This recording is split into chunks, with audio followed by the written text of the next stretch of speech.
Hello everyone, welcome back to the Christian Prodigy. So today we are going to be going over Numbers 16 through 17, so let's get right into it. Chapter 16, Korah, Dathan, I think, and Abiram.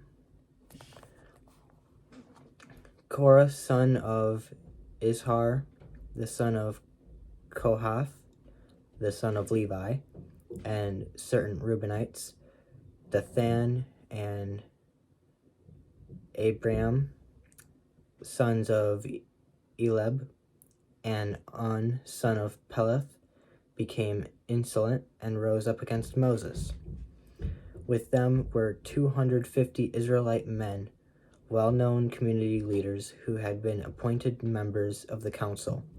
They came as a group to oppose Moses and Aaron, and said to them, "You have gone too far. The whole community is holy, every one of them, and the Lord is with them. Why then do you set yourselves above the Lord's assembly?" When Moses heard this, he fell face down. Then he said to Korah and all his followers, "In the morning the Lord will show who belongs to him and who is holy, and he will have that person come near him. The man he chooses, he will cause to come near him. You, Korah, and all your followers are to do this. Take censers, and tomorrow put burning coals and incense in them before the Lord. The man the Lord chooses will be the one who is holy. You Levites have gone too far." Moses also said to Korah, "Now listen, you Levites. Isn't it enough for you that the God of Israel has separated you from the rest of the Israelite community and brought you near himself to do the work at the Lord's tabernacle and to stand before the community and minister to them? He has brought you and all your fellow Levites near himself. But now you are trying to get the priesthood too. It is against the Lord that you and all your followers have banded together. Who is Aaron that you should grumble against him?" Then Moses summoned Dathan and Abiram, the sons of Eleb, but they said, "We will not come. Isn't it enough that you have brought us up out of a land flowing with milk and honey to kill us in the wilderness? And now you also want to lord it over us? Moreover, you haven't brought us into a land flowing with milk and honey, or given us an inheritance of fields and vineyards. Do you want to treat these men like slaves? No, we will not come." Then Moses became very angry and said to the Lord, "Do not accept their offering. I have not taken so much as a donkey from them, nor have I wronged any of them." Moses said to Korah, "You and all your followers are to appear before the Lord tomorrow. You and they and Aaron. Each man is to take his censer and put incense in it, 250 censers in all, and present it before the Lord. You and Aaron are to present your censers also." So each one of them took his censer, put burning coals and incense in it, and stood with Moses and Aaron at the entrance to the tent of meeting. When Korah had gathered all his followers in opposition to them, at the entrance to the tent of meeting, the glory of the Lord appeared to the entire assembly. The Lord said to Moses and Aaron, "Separate yourselves from this assembly, so I can put an end to them at once." But Moses and Aaron fell face down and cried out, "O God, the God who gives breath to all living things, will you be angry with the entire assembly when only one man sins?" Then the Lord said to Moses, "Say to the assembly, move away from the tents of Korah, Dathan, and Abiram." Moses got up and went to Dathan and Abiram, and the elders of Israel followed him. He warned the assembly, "Move back from the tents of these wicked men. Do not touch anything belonging to them, or you will be swept away because of all their sins." So they moved away from the tents of Korah, Dathan, and Abiram. Dathan and Abiram had come out and were standing with their wives, children, and little ones at the entrances to their tents.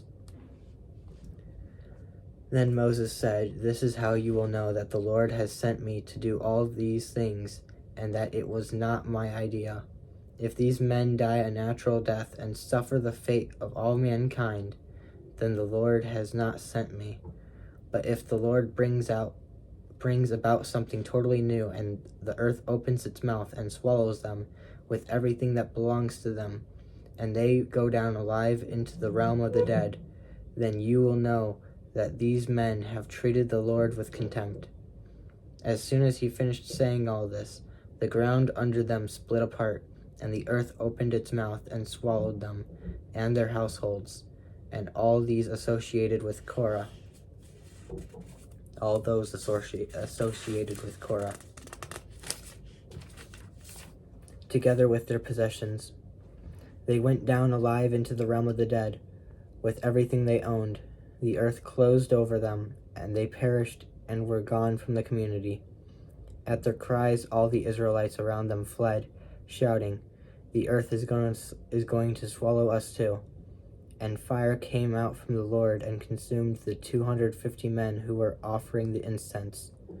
The Lord said to Moses, "Tell Eleazar, son of Aaron the priest, to remove the censers from the charred remains and scatter the coals some distance away, for the censers are holy, the censers of the men who sinned at the cost of their lives. Hammer the censers into sheets to overlay the altar, for they were presented before the Lord and have become holy. Let them be a sign to the Israelites."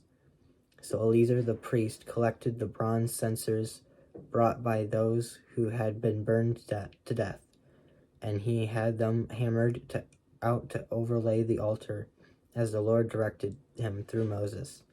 This was to remind the Israelites that no one except a descendant of Aaron should come to burn incense before the Lord, or he would become like Korah and his followers. The next day, the whole Israelite community grumbled against Moses and Aaron. "You have killed the Lord's people," they said. But when the assembly gathered in opposition to Moses and Aaron and turned toward the tent of meeting, suddenly the cloud covered it, and the glory of the Lord appeared. Then Moses and Aaron went to the front of the tent of meeting, and the Lord said to Moses, "Get away from this assembly, so I can put an end to them at once." And they fell face down. Then Moses said to Aaron, "Take your censer and put incense in it, along with burning coals from the altar, and hurry to the assembly to make atonement for them. Wrath has come out from the Lord, the plague has started." So Aaron did as Moses said, and ran into the midst of the assembly. The plague had already started among the people, but Aaron offered the incense and made atonement for them. He stood between the living and the dead, and the plague stopped. But 14,700 people died from the plague, and in addition to those who had died because of Korah. Then Aaron returned to Moses at the entrance to the tent of meeting, for the plague had stopped. Chapter 17. The budding of Aaron's staff. The Lord said to Moses, "Speak to the Israelites and get 12 staffs from them, one from the leader of each of their ancestral tribes. Write the name of each man on his staff. On the staff of Levi write Aaron's name, for there must be one staff for the head of each ancestral tribe. Place them in the tent of meeting, in front of the Ark of the Covenant law, where I meet with you. The staff belonging to the man I chose will sprout, and I will rid myself of this constant grumbling against you by the Israelites." So Moses spoke to the Israelites, and their leaders gave him 12 staffs, one for the leader of each of their ancestral tribes, and Aaron's staff was among them. Moses placed the staffs before the Lord in the tent of the covenant law. The next day Moses entered the tent and saw that Aaron's staff, which represented the tribe of Levi, had not only sprouted, but had budded, blossomed, and produced almonds. Then Moses brought out all the staffs from the Lord's presence to all the Israelites. They looked at them, and each of the leaders took his own staff.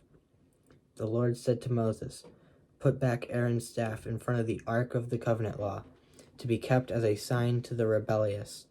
This will put an end to their grumbling against me, so that they will not die." Moses did just as the Lord commanded him. The Israelites said to Moses, "We will die, we are lost, we are all lost.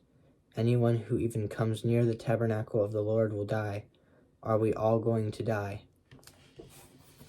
So that was Numbers 16 through 17. I hope you guys enjoyed the video. If you guys did, make sure to leave a like, and if you're new, consider subscribing. As we close out of the video today, I would like to bring your guys' attention to both my merch shop and my shop. Now, both of these I've been working on for quite some time. I started my merch shop, I believe, in 2021, something around there, and my shop I started just last year. Both have not been doing very well at all, but I figured I would bring it to your guys' attention. Both of them have great items that you might love and you may want. So the links will be in the description of the video for both of those. So if you're interested in what I might have on both of them, go ahead and check it out. Anyways, I will see you guys later. Goodbye.